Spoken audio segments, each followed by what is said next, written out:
bienvenue si vous nous rejoignez sur les ondes de Taoui FM. Je suis ravie d'accueillir aujourd'hui dans les studios de notre radio le directeur général de Tahiti Nui Télévision, monsieur Philippe Roussel. Bonjour. Bonjour. Bienvenue. Merci. Nous allons parler ensemble de cette nouvelle grille des programmes que vous venez de proposer pour TNTV. Alors vous n'avez pas attendu effectivement très longtemps puisque vous veniez de prendre vos fonctions depuis le mois d'octobre, si je ne m'abuse. Début octobre, exact. Voilà. Et est-ce que justement vous pouvez nous dire les changements significatifs que vous avez apportés à la chaîne? Significatifs, je ne sais pas s'ils sont significatifs que ça, mais en tout cas ils nous semblent en cohérence en interne avec les rythmes des vies des Polynésiens. Donc on a constaté, et ça c'est un secret de Polichinelle, que les gens plutôt se couchent tôt en Polynésie parce qu'ils se lèvent tôt, parce qu'ils travaillent. Et donc on a recalé toute la grille de programme par rapport à ce phénomène qui est que je crois qu'une soirée télé qui commence à 20h, voire 20h15, c'est quand même très tard. Ça oblige les gens à veiller au moins jusqu'à 21h30, voire peut-être même 22h. Il nous semblait plus logique de démarrer un peu plus tôt, donc vers 19h25, 19h30, il y a toujours un peu de débord en télévision, et de proposer une soirée télé complète jusqu'à 21h. De sorte que les gens puissent ensuite être libres de faire ce qu'ils veulent. Il y en a qui lisent, qui écoutent de la musique, qui vont tout simplement se coucher et qui sont fatigués également, ou de poursuivre un programme de télé s'ils en ont envie. Donc voilà, la première action, ça a vraiment été ce recalage et cette cohérence de grille avec une communication. Puisqu'il est la télévision, ce sont des messages. C'est comme la radio, c'est à telle heure, il y a tel programme. Et il faut qu'il y ait une fidélité du téléspectateur parce qu'il sait qu'il va regarder la télévision. Et puis la télévision, elle a ce site particulier également, que partout dans tous les pays du monde, elle fixe les rythmes de vie des gens. Donc vous avez des gens qui passent à table quand ils entendent un générique de journal télévisé, par exemple, ou qui veulent avoir fini de manger avant le générique de télé. Donc il faut qu'il y ait des repères forts dans une grille de programme, c'est ce qu'on a fait pour ce qui concerne les programmes. Ensuite, on a quand même aussi travaillé nos produits. Donc c'est vrai qu'il y a un désir fort de la part des Polynésiens de regarder et de voir des films, des séries, du divertissement de qualité. Donc on a avec nos fournisseurs de programmes tous ces programmes-là. Et puis on réserve une soirée par semaine obligatoirement, le jeudi, à la Polynésie, à travers bien sûr des magazines, du divertissement ou de l'information. D'accord. Et justement, l'information, je me permets de rebondir là-dessus. On voit que vous avez vraiment mis un point d'orgue à ce qu'elle soit mise beaucoup plus en exergue sur la chaîne, avec un nouveau programme le midi. Oui, un nouveau journal. Voilà, un nouveau journal. Et puis, effectivement, un décalage. Donc, on a avancé les journaux, le VA, le JT. Oui, légèrement. En fait, la grosse révolution, c'est plutôt le rendez-vous d'information à la mi-journée, à midi. Parce que là aussi, il y a quand même des habitudes. Il y a des gens qui regardent la télévision. Et je trouvais, même si on est un petit territoire, enfin un petit, très étendu, mais même si on est quand même un petit territoire, et avec des moyens qui sont très très limités, je trouvais important de pouvoir, en tout cas à midi, délivrer une information, celle qui est en cours de déroulement, donc pour de l'actualité locale, et puis également celle qui se termine un peu, puisqu'avec le décalage horaire, on est sur de la fin d'information au niveau européen et international. Je trouvais intéressant de pouvoir créer ce rendez-vous et dire aux gens, ben voilà, on est capable de vous informer à ce moment-là de la journée. Puis il se passe des événements, de toute façon, toujours. Ensuite, le VA, lui, est resté à 18h. C'est un rendez-vous incontournable, mais on l'a rallongé un tout petit peu en y intégrant des informations nationales et internationales, parce que je crois que l'ouverture est une bonne chose. C'est important. Tout à fait. Et puis le journal en français, 18h30 et non pas 18h24, 25, 23 au gré de la programmation, donc 18h30, avec un doublement de sa durée, donc qui est passé de 15 à 30 minutes, en y intégrant là aussi des sujets internationaux et nationaux. Mais là aussi partant du principe que je pense qu'on peut pas se regarder le pitot comme on dit ici tout le temps et qu'il faut aussi s'ouvrir sur le monde pour mieux comprendre les enjeux locaux.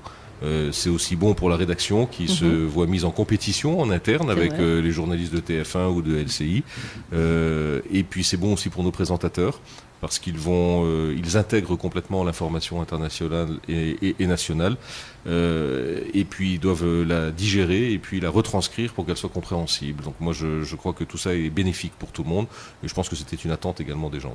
L'info, on peut faire un petit parallèle, c'est quand même un domaine qui vous correspond, puisque si on regarde votre parcours, d'ailleurs aujourd'hui je pense que vous revenez à vos premiers amours, puisque vous avez commencé à la radio. Exact, ça a été mon premier métier. Voilà, oui. En tant que journaliste chez RFM. Oui. Et puis après, vous avez été journaliste également à l'île de la Réunion. Vous avez été chef d'édition sur LCI, rédacteur en chef adjoint à RTL TV1. Et puis vous avez monté effectivement après directeur de la rédaction, rédacteur en chef. Donc à chaque fois, on sent que le domaine de l'info, et je pense que vous devez faire bénéficier à vos équipes de cette expérience. Modestement, j'essaye. C'est vrai que c'est d'abord mon métier premier. Donc j'ai commencé en fait à l'explosion des radios, de l'ouverture du paysage audiovisuel après l'élection de François Mitterrand en France. Il y a eu une explosion incroyable de radios privées. Et à cette époque-là, j'étais jeune, un teenager, et comme tout le monde, je voulais faire de la radio parce que c'était le truc du moment, quoi. Voilà. En vogue.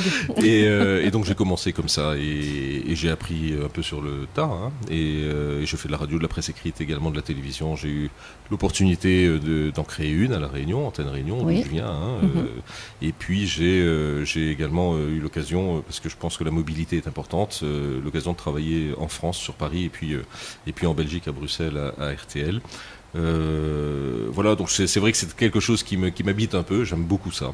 Je trouve que c'est important dans la vie, et je trouve que c'est aussi le reflet de l'état des sociétés, les journaux d'information. Donc je m'attelle à ce que l'information sur TNTV soit une information de qualité, reflet de la vie des Polynésiens, mais aussi ouverture et miroir sur l'extérieur, parce que je crois à cette vertu-là. Bon, je vais peut-être me tromper, mais écoutez, apparemment ça a fonctionné dans vos postes précédents. Oui, ça a fonctionné. Antenne Réunion est quand même devenu leader. Oui, c'est vrai, Antenne Réunion est devenu leader, mais en plus c'est pas, enfin, j'ai rien inventé. C'est quand même quelque chose qui est visible dans tous les journaux du monde. C'est-à-dire que vous regardez le journal de TF1, de France 2.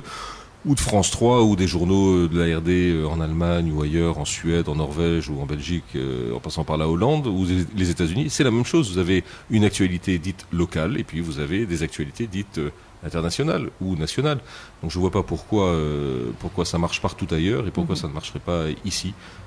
Maintenant, je peux me tromper, et puis si jamais on se trompe, mon équipe et moi, on va rectifier tout cela. Mais voilà, le lancement se passe bien, de toute façon. La réaction, est-ce que vous avez déjà des retours du public? Oui, on a des retours plutôt positifs, curieux également, et puis quelquefois négatifs, parce qu'il y a des gens qui ne comprennent pas, qui n'acceptent pas, mais bon, ils sont assez peu nombreux. Parce qu'il y a également une refonte du visage des présentateurs, puisque ce sont de nouveaux... Oui.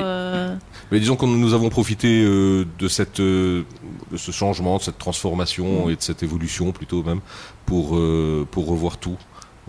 Et donc aussi les présentateurs. Et là, je trouve qu'on a eu une très très belle action. D'abord, on a donné la chance à 2 jeunes Polynésiens. C'est vrai.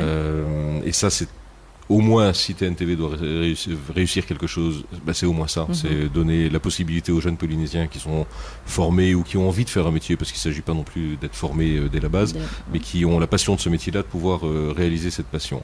Donc c'est vrai que Maïté et Mathé sont deux jeunes Polynésiens qui prennent les rênes des journaux après fonction les SAM, ô combien les Brandy, difficile. C'est difficile. Ouais.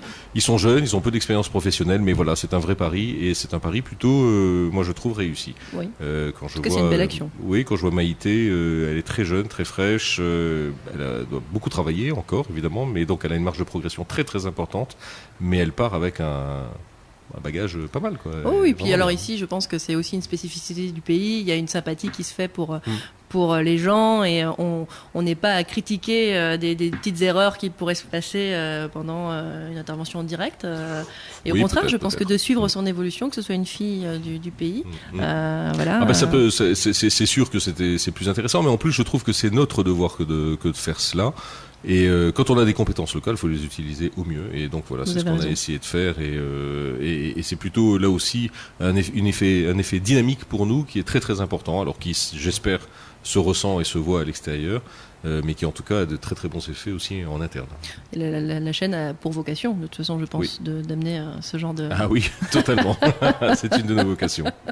Alors donc, il y a quand même, quand on parle de TNTV, elle est réputée pour avoir une production locale de programmes qui sont appréciés par le public polynésien. Tous ces changements, est-ce qu'on peut les rassurer, leur dire qu'il y a quand même des programmes qui sont restés, qui sont maintenus? Bien sûr. Voilà. Ah oui, les programmes restent. Alors, pas tous évidemment, parce qu'il y a des évolutions. Alors, c'est pas qu'on va arrêter les programmes pour arrêter la production, ça c'est hors de question. La production propre est importante.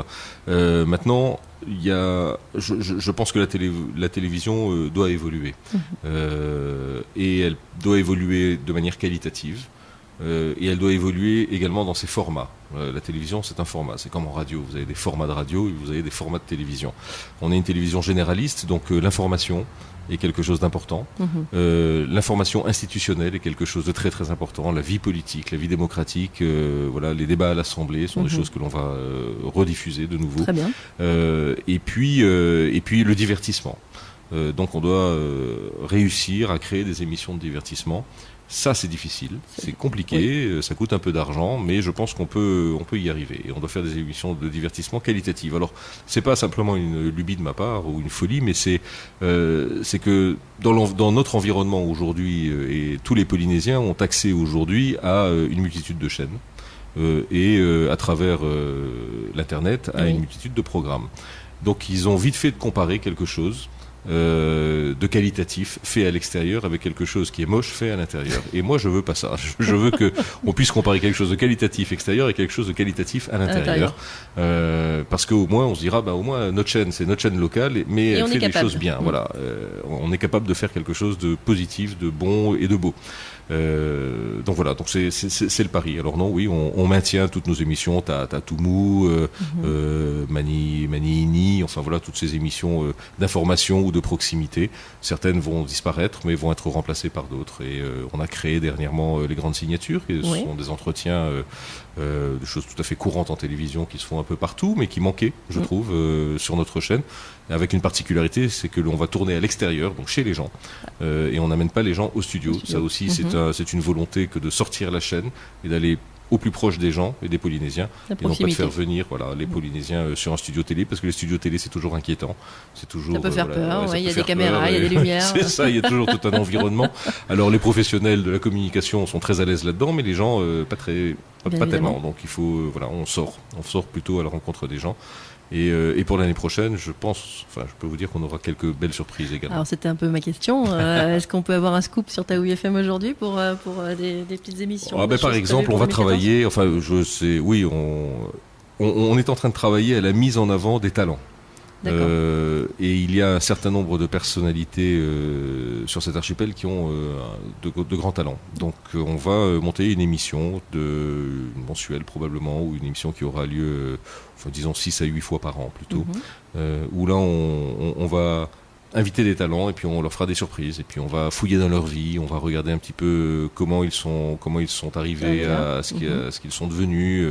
Voilà, donc on est en train de travailler sur ce projet d'émission qui pour moi est c'est la mise en avant simplement des Polynésiens qui ont réussi ou qui font quelque chose de bien dans la vie et qui ont un réseau. Donc on va découvrir les réseaux, on va découvrir les gens qui travaillent avec eux et puis on va parler de leur vie, de leur destin et puis de leur envie aussi, parce que je trouve que on fait pas suffisamment cela en Polynésie. On parle pas suffisamment des envies des gens, et puis on ne donne pas suffisamment de perspective à la jeunesse. Donc là aussi, vous avez vu par exemple que pour le Uratapairu, on a divisé la soirée en deux en faisant d'abord une première approche qui est une approche pédagogique de 26 minutes où on montre les plus belles images des soirées avec des interviews des leaders des groupes qui nous expliquent ce qui se passe sur scène, parce que ceux qui connaissent, mais ceux qui ne connaissent pas ne savent pas. Voilà. Donc c'est une action pédagogique. Et puis ensuite on montre en deuxième partie de soirée l'intégralité pour ceux qui aiment. C'est vraiment une rentrée au cœur de... Oui. Et pour le EIVA par exemple, on est en train de travailler également sur une technique comme ça de diffusion peut-être en 2 temps ou en 3 temps, on ne sait pas encore. Parce qu'il y a la réalisation des costumes, il y a plein de choses. Il y a plein de choses. Donc ça, il n'y a pas à craindre. On a du budget pour produire localement. On travaille avec des gens qui ont beaucoup de talent en interne et qui évoluent vite. Ils ont déjà, moi, en 2 mois, j'ai beaucoup discuté avec eux. On s'est fixé de nouveaux objectifs et déjà les changements opérés se voient. Donc ça va. Et vos équipes, ces changements, elles l'ont bien vécu? Oui. Alors c'est une particularité. C'est vrai que quand vous arrivez dans une société, généralement, vous vous demandez comment les gens vont réagir. Alors moi, j'ai de la chance parce que je viens d'une autre île. Je suis réunionnais. Je crois que ça aide énormément. Le côté sans doute. Et c'est vrai que je suis pas du tout du continent en fait. Je suis né dans une île. Mes parents aussi, mes arrière-grands-parents, etc. Donc ça, il y a déjà un bloc de glace qui est fracturé dès l'entrée, parce que vous êtes un peu pareil. Et puis on est presque sur la même latitude. Donc on retrouve la même végétation, les mêmes aliments, etc. Donc il n'y a pas de dépaysement possible. Et la compréhension de la culture, c'est quelque chose qu'il faut effectivement prendre le temps de comprendre. Et ça, je prends le temps et je suis bien entouré.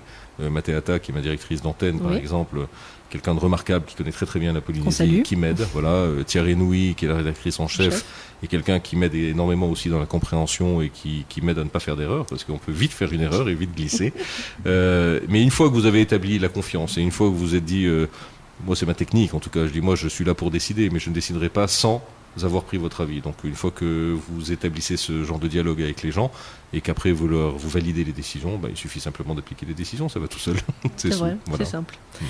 Votre mot d'ordre, justement, quand vous êtes arrivé, c'était une rentrée qui rassemble. Apparemment, je pense que c'est un pari qui est réussi. J'espère, en tout cas. Oui. Et puis, eh bien, les auditeurs qui nous écoutent aujourd'hui seront, je pense, ravis déjà d'avoir pu constater ces changements et puis toutes ces nouveautés qui nous attendent pour 2014. Vous verrez. Philippe Roussel, merci beaucoup. Merci beaucoup, Aude, d'être venu ce matin et puis on vous dit à très bientôt. Merci, à très bientôt.